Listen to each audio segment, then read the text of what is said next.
செய்கிறோம் என்று சொல்லுமானால் அருள்பணி ஞாயிறு என்று நாளை நாம் என்ன செய்கிறோம் என்றால் அனுசரிக்கிறோம். அருள்பணி என்றால் என்ன? அருள்பணி இப்ப ஒவ்வொரு ஊரிலையும் சில தொழில்கள் என்ன செய்யும், முன்னோடியாக இருக்கும். சில கிராமங்களிலே அந்த தொழில் மட்டும்தான் என்ன செய்வார்கள். இதெல்லாம் ஊரு செய்ய தொழில் காரியம். அப்படியெல்லாம் இந்த அருள்பணியினுடைய அந்த ஆசீர்வாதம் எப்படி ஒரு திருச்சபை அறிந்திருக்க வேண்டும். குறிப்பாக அருள்பணி என்ன, அருள்பணினா என்ன? இப்ப இதை சொல்லும் பொழுது நம்ம சிந்தனைக்கு என்ன வருது? அருப்பு மிகுதியா இருக்குது, வேலையாட்கள் என்ன இருக்கிறாங்க, கொஞ்சமா இருக்கிறாங்க. அப்ப கொஞ்சமா இருக்கிறாங்க, நீங்க என்ன செய்வீங்கன்னு சொல்றாங்க. நீங்க எஜமான்கிட்ட போய் என்ன செய்யுங்க, வேண்டிக் கொள்ளுங்க. இதுல யாரெல்லாம் இருக்கா? இதுல யாரெல்லாம் இருக்கா? வேலையாட்கள் இருக்கிறாங்க, எஜமான் இருக்கிறாங்க, வேலையாள் இருக்கா. அது வேண்டவங்க யாரு? வேண்டவங்க யாரு? எஜமான் இருக்கிறார். நமக்கு எல்லாருக்கும் ஒரே எஜமான் நம்ம ஆண்டவர். அல்லேலூயா, அல்லேலூயா. நம்ம எஜமான் மட்டும்தான். நம்ம வீட்டுல சில வீட்டு ஆட்கள் பெரியாரா இருக்கலாம், சில வீட்டுல பெண்கள் தலைவராக இருக்கலாம். அது நம்ம வீட்டுக்குள்ள வச்சிருப்போம். ஆனால் ஒரு மனிதனாக இருந்தால் இயேசு கிறிஸ்து ஏற்றுக்கொண்டிருப்பானால் அவர்களுக்கு அந்த திருச்சபைக்கு ஆண்டவர் ஒருவரே தலைவர். அல்லேலூயா, ஆண்டவர் ஒருவரே எஜமான். அது மூணு பேரை சொல்ல போறாங்க. எஜமான், வேலையா, இன்னும் ஒரு பிரச்சனையை சொல்றாங்க, கொஞ்சமா இருக்கிறாங்க. வேலைகள் எப்படி இருக்கு? கொஞ்சமா. நீங்க எல்லாரும் விவசாயம் பண்ணிட்டு இருக்க போகும்போது நம்ம எல்லாருமே வாழ்க்கைக்கு சிலர் கூப்பிட்டு நம்பி வீட்டுக்குள்ள போகும்போது அவங்க வேற ஆட்ட போறேன்னு சொன்னா நம்ம என்ன சொல்லுவோம்? ஒரு வாரத்துக்கு தக்கா கூட என்ன செய்ய மாட்டோம். ஏன்னா ஆடவாரம் இருந்த பணக்கு நீங்க என்ன அவளுக்கு போறாங்க.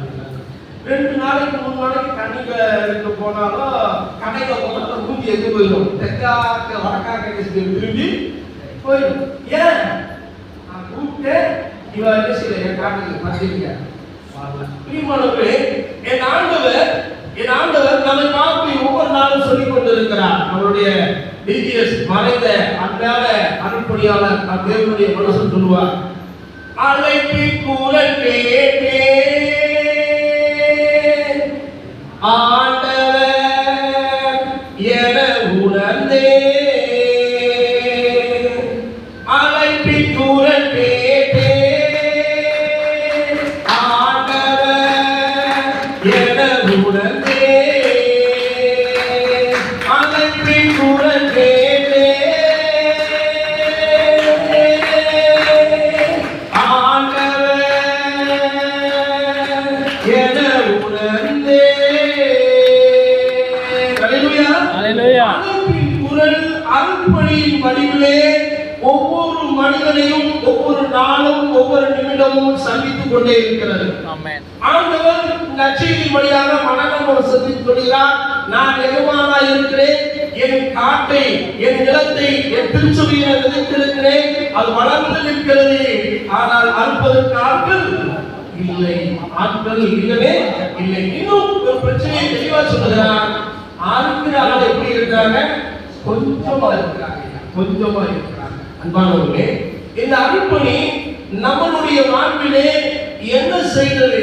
இந்த அருள்பணி நம் வாழ்விலே பெண்களாக இருக்கட்டும், ஆண்களாக இருக்கட்டும், ஆண்கள் மேற்சட்டையை போடாமல் அலைந்து கொண்டிருந்த நாட்கள் உண்டு, பெண்கள் மேற்சட்டையை போடாமல் இருந்து கொண்டிருந்த நாட்கள் உண்டு. மிஷனரிகள் அருள்பணியாளர்கள் வந்த பின்புதான் நமக்கு என்ன வந்தது? மேல சட்டையே வந்தது. ஆண்களும் பெண்களும் சில இடங்களுக்கு செருப்பு கொண்டு போக முடியாது நம்மளால, சில இடங்களிலே நம்மால் தண்ணி குடிக்க முடியாது, சிலர் வரும்பொழுது நம்மால் என்ன செய்ய வேண்டியிருக்கும்? துண்டு போட்டுதான் எடுத்து இடுப்பிலே கட்ட வேண்டியது இருந்தது. இந்த மூட பழக்க வழக்கங்கள் தலைமைத்துவத்தின் ஆதிக்கங்களை எல்லாவற்றையுமே எது தகர்த்திருந்தது என்று சொல்லி பார்த்தோமானால், அருள்பணி என்று சமுதாயத்திற்குள் வந்ததோ அன்றுதான் நீங்களும் நானும் எழுந்து நிற்கிறோம். அருள்பணி இல்லாவிட்டால் நம் வாழ்வினுடைய கண்கள் திறக்காது. ஏசாயாவே அவர் சொல்லும் பொழுது அந்த பெரிய இருள் வந்து உங்களை மூடி இருந்தது, நான் வெளிச்சமா உங்களுக்கு நான் என்ன செய்திருக்கிறேன். யோவான் சொல்லும் பொழுது உலகத்தில் வந்த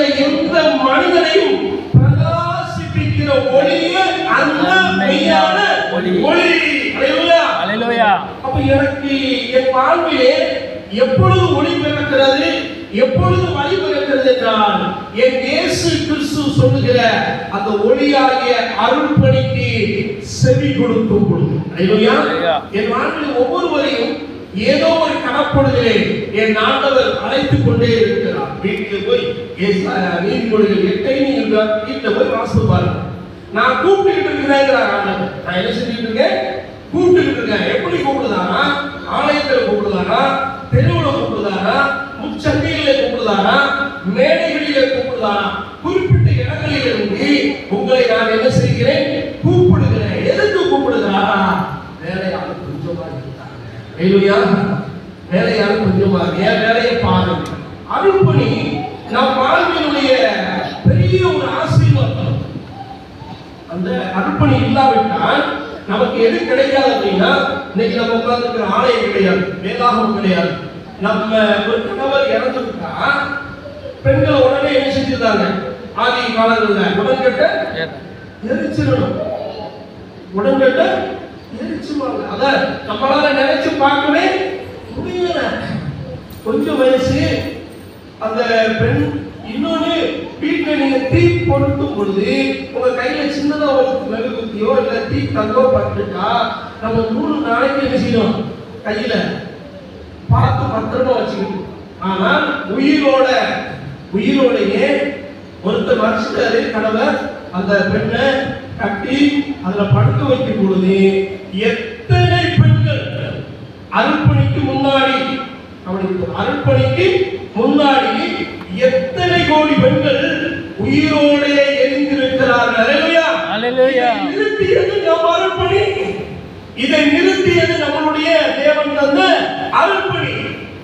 அந்த வேலையாக நாம் குடும்பம், மனைவி, மக்கள், சொத்து பத்தி எல்லாத்தையும் விட்டுட்டு நம் ஊரை தேடி, நம் கிராமங்களை தேடி, நம் பட்டணங்களை தேடி, இந்தியாவை தேடி அவர்கள் தேவன் சொன்ன இடங்களுக்கு அர்ப்பணியாளர்கள் கிளம்பி வந்ததினாலே தான் இன்று பல பெண்கள் வாழ்ந்து கொண்டிருக்கிறார். பல ஆண்களுடைய வாழ்விலும் பல மறுமலர்ச்சி, தொழில் வளர்ச்சி. இந்த ஆளுதான் இந்த வேலையை செய்யணுங்கிற கட்டுப்பாட்டு இருக்கு. இந்த ஆளுதான் இந்த வேலையை செய்யும், மத்தால அந்த வேலையை செய்யக்கூடாது, செய்யக்கூடாது. ஆனா நீங்க அப்படி இருக்குதா? யார் வேண்டுமானாலும் எந்த தொழிலையும் பணம் இருந்தா என்ன செய்யலாம், செஞ்சுட்டு போய்கிட்டே இருக்காங்க. இந்த கட்டுப்பாடுகள், மூட பழக்க வழக்கம் எல்லாவற்றையும் தகர்த்தெறிந்தவர் நம் ஆண்டவர் இயேசுதான். அல்லேலூயா. அதை சுமந்து வந்தவர் யார்? நம் அருள்பணியாளர். நம் அருள்பணியாளர். அவங்களுக்கு தெரிஞ்சு போச்சு இந்த வசனம். எப்பா வேலையாது இல்லப்பா, வேலையாது இல்லப்பா, நான் போகிறேன். நம் ஏசாயா சொல்றாங்க, எவ்வளவு பெரிய வேதனையை ஏசாயா ஆண்டவரிடத்திலே கேட்கிறார் பாருங்க. அழுகித்துக் கொண்டிருக்கிறார். ஆண்டவருடைய உங்களுக்கு நடக்கும் எவ்வளவு பெரிய தேவை இருக்கிறது, எவ்வளவு பெரிய தேவை. நாம் தேவையை சொல்ல வேண்டுமானால் ஒரு பொழுது பத்தா. ஆனால் இயேசுவுக்கு ஒரு தேவை இருக்கிறதை தான் நம்ம நம்ப முடியுங்களா? இயேசுவுக்கு ஒரு மனவேதனை இருக்குப்பா. அதைத்தான் ஏசாயா அவரிடத்திலே ஆண்டவரே சொல்லுகிறார். நம்ம தேவையை தான் ஆண்டவர் என்ன செய்வோம், சொல்ல போவோம். ஆனால் ஆண்டவருடைய தேவையை கேட்டு ஆண்டவரே பதில் சொல்லுகிறார். யாரு? ஏசாயா சொல்லுகிறார். என்ன சொல்லுகிறார்? வசனத்தை நீங்க பாருங்க.